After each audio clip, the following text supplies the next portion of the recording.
I am 100% sure that there have been times when you've been working in Git when you have questioned, what is my head? And been confused and perplexed when your head has become detached. And no, it's not something you need to talk to your doctor about. In this lecture, you're going to learn what the head is and how it can become detached. You're going to be checking out specific commits and name branches within your project to make sure that this idea and concept is clear. You will also use a backdoor to switch branches so you really do understand what you're doing when you move between different branches. Come on, let's find our command line. And here we are at our glorious Pixel Playground, a Pixel Playground where we can go through and create ourselves a brand new directory for a brand new Git repository. So let's create the directory, move into the directory, and then run our good friend git init. Now, of course, this is going to create the .git folder, but it's going to be an empty template directory. Now, we can see for convenience that my prompt does show the branch that we are working in, and this is the master branch, but as yet, we don't have any objects within our database. So let's go through and start creating some. So we can create our first file. We can call it file1. And we can see then the little yellow X, meaning then that I've got change files within the file system. So I can add it to my index, and then I can commit it back to the Git repository. So it's the commit that is going to create my file object. It's also going to create the tree object, and it's going to create the commit object. And all of these are linked together so that we're able to track our changes and locate our files within different branches and in different commits. And we'll see that as we start working our way through this. For the moment, if we go through and see the top of our hierarchy by taking a look at the .git folder and the uppercase head file, this then points through as clear text through to refs, heads, and master. Well, okay, let's go through and look to see where the master branch is currently pointing to. And this is where we talk about our head. The head in a normal or attached state is then connected through to our heads and master. And we can see when we look at this that we're pointing through to the last commit. We can see the 0446761 of our commit statement is the starting numbers of the SHA-1 hash here. And if we go through then and print this, and I only need the first 4 characters, and we can see then that this is our commit object. The commit object links through to the tree. The tree is our directory entry. So if we take a look at that tree object, 59D9, then we're able to see that it's the directory entry that has the file name of file1 that points to the raw data or blob of that file. When I go through then and look at the contents of the blob, so C2DF, we can see then that it has the actual data of the file. The file data doesn't hold the file name. The file name is part of our tree object or our directory entry. So this then shows our linking. The head references the branch references the tree, and the tree references our file or blob. One way of creating a new branch, a new part of the tree that we can work with, is to use git branch, and I'm going to create then a new branch called dev. Now, that hasn't moved me to the branch, so you can see that I am still within my master branch. It shows in my prompt. But I have now got another branch to work with. And if I go through and reread from my git refs, heads, and master, and then dev, the 2 branches that I have, At the moment, both of these, the head is connected to master, but both master and dev are pointing to exactly the same commit. We haven't made any commits since creating our new dev branch. I can go through and use git checkout dev, or I can use git switch dev to switch my branches. And you can see now that I am pointing through to the dev branch, and we can read that from my head. My head now is connected through to refs, heads, and dev. But as we said before, that is the same SHA-1 hash of the same commit that our master is pointing to. Currently, we're at the same timeline. But if I start now making changes by adding in file2 through to my file system, so my file system now knows about the new file. Git add adds it to my index, and then git commit -m with my message is going to add it to my Git repository. So the file really is added in stages to the file system, through to the index, and then through to the Git repository. When we create it in the Git repository, it gets its blob object, but also its entry in the tree.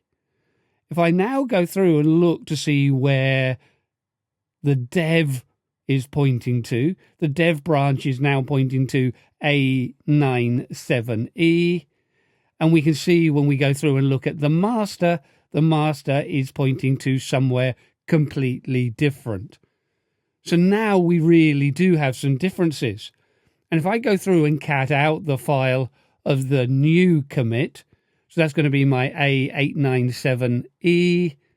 I only need the first 4 characters, so that's enough. And we can see then that it points through to 3CFE as the tree, but it's also got a reference through to the parent commit, so we can read along the timeline to previous commits. But if we then navigate our way down to look at the tree, we can look at 3CFE. And when we take a look at this then knows about 2 files in our file system. File 2 was the new file, but of course file 1 is still in the file system. So we see both files in this tree. And of course, this is representative of what we see within our file system at the moment, both file 1 and file 2. Now, if I switch back to the master, of course, now we're pointing through to the original commit, so we only see file 1. And again, we can follow our path through to this by reading the head file, and our head file then is pointing through now to refs, heads, and master. Our head is in an attached state. And obviously when we read from our refs and heads, we can see when we read from the master that we are pointing through to the original commit at 044676 and so forth. And this will be pointing through to the original tree with just the one file within it. And of course, I can go back and switch to the dev branch. And as soon as I go back to my dev branch, then of course I'm now pointing back to both files. So we have the link that connects me, but we also have a little bit of file system work that is going on here. So it's not just a simple matter of changing the reference. If I look at my reference for the moment, where we go through and cat out .git and head, we're going to be able to see that it's pointing through to dev. If I try manually changing this, and again, I wouldn't really try this at home, but in this simple play one, we are able to do this. If I then change the reference, which is a simple text reference, and have it pointing through back to master, and redirect then this output to overwrite our .git and head file, we then changed the reference, so we're pointing through to the original master commit, but we haven't tidied up the file system by switching or checking out a branch. So you can see I'm back now with a little yellow X indicating that I've got some files. So I've got file 1 and file 2 in my file system because we never tidied those up by manually changing our reference. And if I take a look at the Git status, it's going to see file 2 is new in the file system and is not known about it within our index. So, of course, this isn't really the correct way to switch your branches, but just showing you the idea of referencing.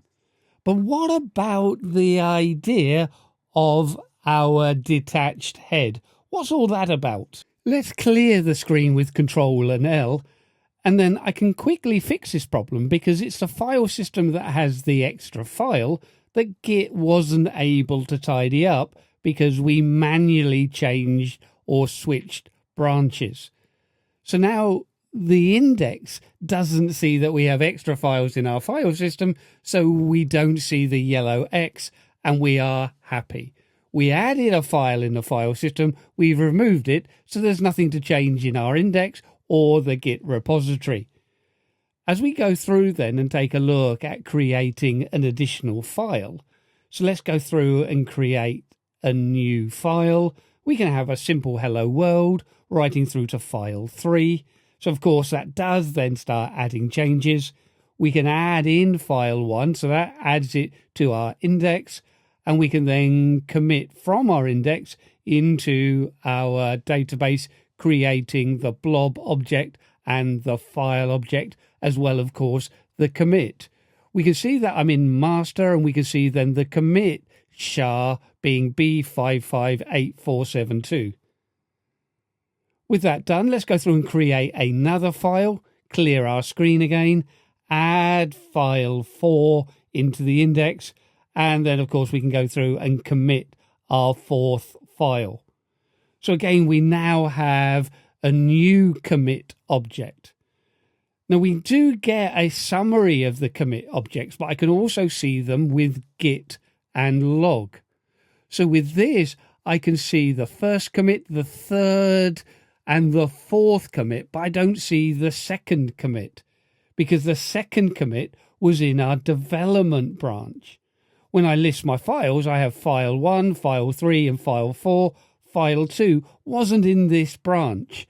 So we can keep different sets of our files at different parts or stages of their development.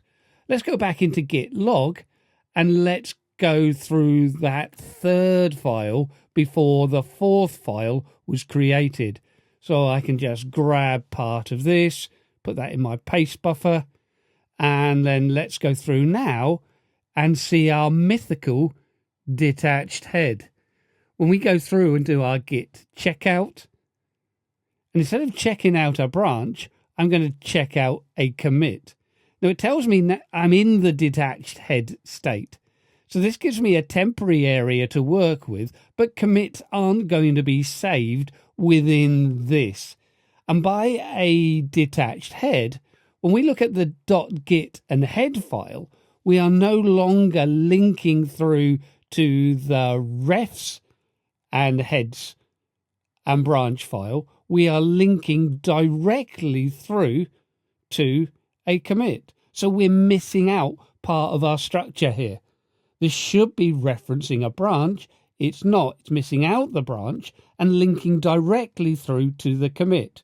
We can see when I look, I've got file 1 and file 3. I don't have file 4.